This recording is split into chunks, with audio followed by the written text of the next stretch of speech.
ஒரு மனுஷன் வாழும்போது என்னென்னலாம் பண்ணோம் அப்படிங்கிறது ஒரு பெரிய விஷயமா இருக்குது. எல்லாருடைய வாழ்க்கையிலையுமே அந்த மாதிரியான சம்பவங்கள் நிறையா இருக்கும்.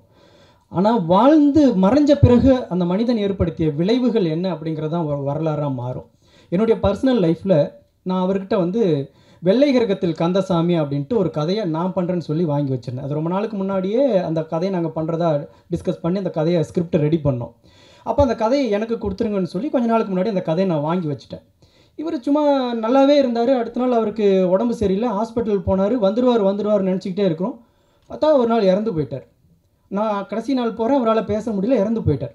எல்லாம் பண்ணுறோம், 2 நாள் அங்கே இருக்கேன். அடுத்த நாள் ஞாயிற்றுக்கிழமை போன ஞாயிற்றுக்கிழமை இதே நேரம் அவரை கொண்டு போய் அடக்கம் பண்ணிட்டு வந்துட்டு எனக்கு ஒரு யோசனை.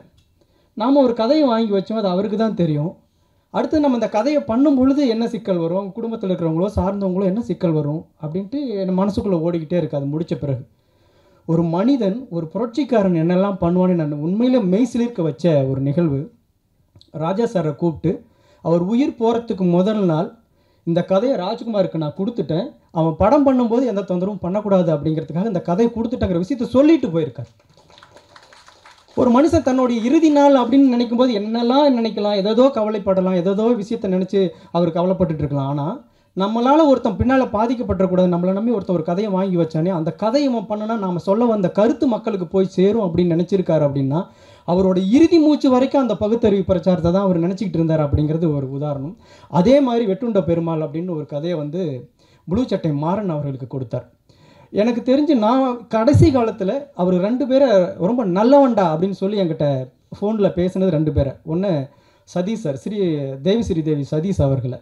அவர் கொள்கை ரீதியாக வேறு தளத்தில் இருந்தாலும் அவரை ரொம்ப நல்லவன், அவர் ரொம்ப நல்லவன் சொல்லிக்கிட்டே இருப்பார். அதே மாதிரி இன்னொருத்தரை சொன்னார்னா ப்ளூ சட்டை மாறன் அவர்கள். அவர் ரொம்ப நேர்மையானவன், நல்லவன் அப்படின்னு. நான் டெடிகேட்டிவானவன், நான் ஹார்ட் ஒர்க்கர், நான் புத்திசாலின்னு பேர் வாங்கிட முடியும். ஒரு சம்பவம் போதும். ஆனால் ஒருத்தர்கிட்ட நல்லவன் பேர் வாங்கணும்னா லைஃப் லாங் அவன் நல்லவனாகவே இருந்திருந்தால் மட்டும்தான், ஒரு பெரிய ப்ராசஸிங் நடந்திருந்தால் மட்டும்தான் ஒருத்தனை நல்லவன் சொல்லுவாங்க. அப்படி ஒரு நல்லவன் அவரால் அடையாளப்படுத்தப்பட்ட ப்ளூ சட்டை மாறன் அவர்கள் அவரை பற்றி பேசுவார். எல்லாருக்கும் வணக்கம். நான் பொதுவாக இந்த மாதிரியான பொது நிகழ்ச்சியில் கலந்துக்கிறதே கிடையாது. வேலுப்பிரகாஷ் சாரோடைய விஷயன்றதுனால மட்டும்தான் இதில் கலந்துக்கிட்டேன். அதுக்கு முக்கியமான காரணம், இந்த மாதிரி கொள்கை புரட்சின்னு போகிறவங்கெல்லாம் தோற்றுறக்கூடாது. தோற்றுறதுனா நம்ம ஊரில் என்ன ஒரு கணக்கு வச்சுருப்பாங்கன்னா, என்னென்னா பேசுனா கடைசியில் என்ன ஆச்சு பார்த்தியா, அந்த ஆள் கடைசியில் அம்போன்னு விட்டானுங்க பார்த்தியா எல்லோரும் அப்படின்னு சொல்லுவாங்க. அந்த பயம் எனக்கு இருந்தது. தம்பி ராஜ்குமார் கூட நான் அதை பேசிகிட்டே இருப்பேன். கடைசி நேரத்தில் அவர் ஆஸ்பத்திரியில் இருக்கும்போது அவருக்கு நிறையா பொருளுதவி தேவைப்பட்டுச்சு. அதுக்கு நிறைய நண்பர்கள் உதவி செஞ்சாங்க. அண்ணன் சத்யராஜன்கிட்டலாம் நம்ம தான் கொண்டு போனோம். அண்ணெல்லாம் பெரிய உதவி செஞ்சார். தம்பி அந்தோணிதாசன், அந்த மாதிரி நிறைய பேர் உதவி செஞ்சாங்க. இதை தாண்டி குடும்பம்னா நிறைய குழப்பம் இருக்கும், பிரச்சனைகள் இருக்கும். ஆனால் அவங்க குடும்பத்தில் இருக்க எல்லாருமே வந்து அவரை நல்லாவே கவனிச்சிக்கிட்டு பெரிய செலவு பண்ணி அவரை காப்பாற்ற முயற்சி பண்ணாங்க. ஆனால் அது முடியாமல் போயிடுச்சு. அப்புறம் இந்த நிகழ்ச்சியில் நான் எல்லோரும் பேசும்போது இது ஒரு சோக நிகழ்ச்சி ஆக்கிடுவாங்களோன்னு பார்த்து பயந்துகிட்டு இருந்தேன். அப்படிலாம் ஒன்றும் இல்லை. இப்போ ஒருவேளை அந்த ஃபோட்டோவில் நான் இருந்து அவர் இங்கே பேசிகிட்டு இருந்தாருன்னா இந்த இடத்த ஒரு கலகலப்பாக்கியிருப்பார். ஏன்னா அவர் வந்து இயற்கையை ஏற்றுக்குவார் எப்போவுமே. மனுஷனாக பிறப்பான் செத்து போடுவான்ட்டு. ஆனால் அவர் இறந்ததை வந்து என்னால் ஏற்றுக்க முடியல. எனக்கு என்னுடைய நண்பர்கள் வந்து நிறையா பேர் இறந்துருக்காங்க அந்த மாதிரி. ஆனால் அவர் அன்றாட நான் நினச்சி பார்க்குறேன். அவர் கூட பழகின யாராக இருந்தாலும், ஒரு நாள் பழகியிருந்தாலும், ஒரு வருஷம் பழகியிருந்தாலும் அவர் மறக்க முடியாது. அந்த மாதிரி ஒரு பஞ்ச் வச்சுட்டு போயிடுவார். அப்படி நான் அவரை பற்றி நிறையா நினச்சி பார்க்குறேன். அது ஒரு முக்கியமான காரணம். என்னுடைய படத்தில் அவர் நடிச்சிருந்தார். இதே மேடையில் அவர் என்னுடைய படத்துடைய ப்ரமோஷனுக்காக பேசியிருக்காரு. அதெல்லாம் பார்த்தீங்கன்னா அவ்வளோ ஜாலியாக இருக்கும். நீங்கள் வீடியோவில் பார்த்தீங்கன்னா இப்போ கூட யூடியூப்பில் இருக்கும். அதெல்லாம் அவரை பார்க்கும்போதெல்லாம் எனக்கு ஒரு பெரிய ஆச்சரியம். இப்போ நம்ம வீட்டில் ஏதாவது ஒரு சின்ன தப்பு பண்ணும்போது, ஒரு சாமி கும்பிடும்போது அதெல்லாம் நம்ம கிண்டல் கேலி பண்ணும்போது அவங்க எதிர்த்து பேசுவாங்க, சண்டையெல்லாம் வந்துடும் சமயத்தில். அவர் பார்க்குறவங்ககிட்டலாம் இதை பேசிகிட்டு இருக்காரு. அவர் எவ்வளோ பிரச்சனையை சந்திப்பார் அப்படின்ட்டு நான் அவரே கேட்டிருக்கேன். நான் முதல்ல சந்திக்கும் போதெல்லாம் அதை கேட்குறேன். சார் எப்படி சார் இதை சமாளிக்கிறீங்க அப்படின்னு நான் கேட்குறேன். அவர் ஒரு வாட்டி சொல்கிறாரு, அதை ஏன் கேட்குறீங்க, இந்த இவனுங்க இப்படி தான் இருக்கிறானுங்க அப்படின்ட்டு கொஞ்சம் கொஞ்சமாக ஆரம்பிச்சுட்டு சாங்கியம் பண்ணுறானுங்க, சம்பிரதாயம் பண்ணுறானுங்க, சாமி கும்பிட்றானுங்க, எனக்கு ஒரே பெரிய பிரச்சனையாக இருக்குதுன்ட்டு அவர் பேச ஆரம்பிச்சிருவார். ஒரு பெரிய அறிஞர்கள்லாம் இருக்கக்கூடிய ஒரு இடத்துல உட்காந்து பேசுகிறேன், அவனுங்க என்னை மடக்கி மடக்கி கேள்வி கேட்குறானுங்க. இதுதான் நமக்கு நல்ல சந்தர்ப்பம், இவங்களை இன்றைக்கி தீர்த்திடணும் அப்படின்னு சொல்லிட்டு நம்ம பேசிடுவோன்ட்டு பேசினேன். கடைசியாக நான் ஒரு பாயிண்ட்டை கையில் எடுத்தேன். நான் ஒரு விதையை கையில் எடுத்துக்கிறேன், கீரை விதையோ ஏதோ ஒன்று, நீங்களும் எடுத்துக்கங்க. நான் கடவுள் இல்லை கடவுள் இல்லைன்னு சொல்லிவிட்டு மண்ணில் விதைக்கிறேன், நீங்கள் பாறையில் விதைங்க, எது விதைக்குதுன்னு பார்ப்போம் அப்படின்னு கேட்டேன். அதில் ஒரு அறிவாளி கேட்டான் சார் என்னை பார்த்து, நீ கடவுள் இல்லை கடவுள் இல்லை, நீ பாறையில் விதையும் பார்க்கலாம்ன்றான். டேய், இவனுக்கிட்ட நம்ம இவ்வளோ நேரம் பேசிக்கிட்டு இருந்தோம், இவனுக்கிட்ட தான் நம்ம இவ்வளோ நேரம் பேசிக்கிட்டு இருந்தோம், கையெடுத்து கும்பிட்டு வந்துட்டேன் சார் அப்படி சொன்னார். அவர் நானும் பொதுவாக பொது இடங்களில் சந்தித்து தான் அதிகமாக பேசுவோம். ஹோட்டலில் இங்கே உட்காந்து பேசுவோம், ஒரு டிஃபன் சாப்பிடுவோம் அல்லது ஒரு காஃபி சாப்பிடுவோம். கொஞ்சம் நேரம் சுவாரஸ்யமாக போச்சுன்னா ரெண்டாவது காஃபி சாப்பிடுவோம். ஏன்னா ஹோட்டலுக்காரன் பார்த்துக்கிட்டே இருப்பான்ல, உட்காந்துட்டு போக மாட்டேங்கிறானுங்கன்னு. மூணாவது காஃபி நாலாவது காஃபிலாம் போச்சுன்னா அன்றைக்கி செம்ம என்டர்டெயின்மெண்ட் இருக்குதுன்னு அர்த்தம். அதில் ஒரு பாயிண்ட்டை போடுவார், சார் நம்ம நாடே சார் காம்பவுண்ட் இல்லாத ஒரு பைத்தியக்கார ஆஸ்பத்திரி சார் அப்படின்வார்.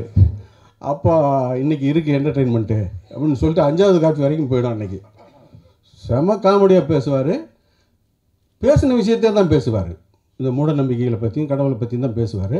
ஆனால் ஒரு நாள் பேசுனதை மறுநாள் பேச மாட்டார். அவ்வளோ சிந்திச்சுக்கிட்டே இருக்கார் அதை பற்றி. அதனால தான் அப்படி பேச முடியுது. இப்போ என்ன நீங்கள் 10 மேடையில் ஏற்றுனீங்கன்னா 11வது மேடையில் பேசுனதை பேசிடுவேன். ஆனால் அவர்கிட்ட நான் பேசினப்போ ஒரு நாளும் பேசின வார்த்தை திரும்ப பேசினது கிடையாது. ஏன்னா அதை பற்றியே சிந்தனை. அப்படி ஒரு ஒரு மாமனிதர்.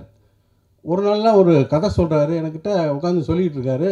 சொல்லும்போது நான் அவரை கேட்குறேன், இதுதான் கதை அப்படின்னு சொல்லி முடிக்கிறாரு. சரி சார், அதுக்கு என்ன இப்போ இதை என்ன பண்ண போகிறீங்கன்றேன்.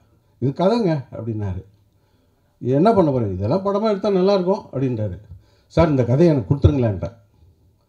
எடுத்துங்க சார் அப்படின்ட்டார். அப்போ என் படம் சென்சாரில் போய் மாட்டிக்கிட்டு 48 கட்டோடு நிற்கிது பேண்ட் ஆகி. இந்த படம் வெளியே வராது, இது என்ன பண்ணுவேன்னு கேட்டார். சரி, அது அப்புறம் யோசிப்போம் இதை. ஏன்னா அந்த கதை அப்படியாப்பட்ட ஒரு கதை. தந்தை பெரியார் வாழ்நாள் முழுவதும் எதை சொல்லணும்னு நினச்சாரோ அது ஒரு 2 மணி நேரம் படத்துக்குள்ளே அடங்கிடும். அப்படி ஒரு கதையை எனக்கு கொடுத்துருந்தாரு. அவரோட பேசி பழகின யாருக்குமே அவருடைய பாதிப்பு இல்லாமல் இருக்காது. அவரை கடைசி காலத்தில் இவ்வளோ பெரிய ஒரு மேடை போட்டு அவருக்கு நம்ம சரியான மரியாதை செலுத்திக்கிட்டு இருக்கோம் அப்படின்றதுல எனக்கு ஒரு சந்தோஷம். அதில் நானும் கலந்துக்கிட்டது எனக்கு ரொம்ப சந்தோஷம். எல்லாருக்கும் நன்றி. இங்கே வந்திருக்கிற எல்லாருக்குமே என் வணக்கத்தை தெரிவிச்சுக்கிறேன். குறிப்பாக சத்யராஜ் சார் மற்றும் தலைவர்கள் எல்லாருக்குமே ரொம்ப தேங்க்ஸ். ஏன்னா அவங்களோட பிஸி ஷெட்யூலில் வேலுப்பிரபாகரன் அப்படின்ற ஒரு மாபெரும் ஒரு புரட்சியாளரை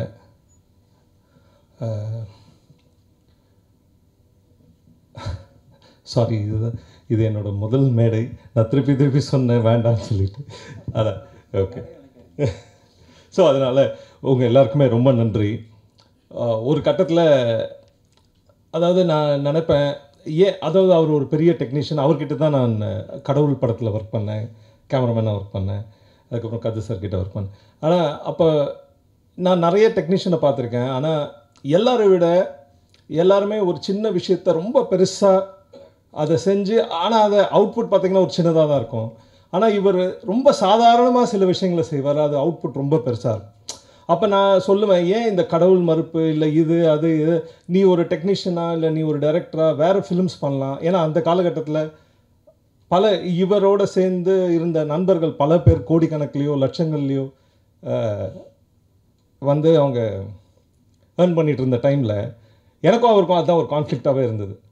நீங்கள் ஆனால் அவர் எப்போவுமே என்ன சொல்வாருன்னா, நான் செய்யலைன்னா வேறு யார் செய்வா, இதை நான் செய்யலைன்னா யார் செய்வா அப்படின்றது தான் அவரோட ஒரே இதுவாக இருந்தது.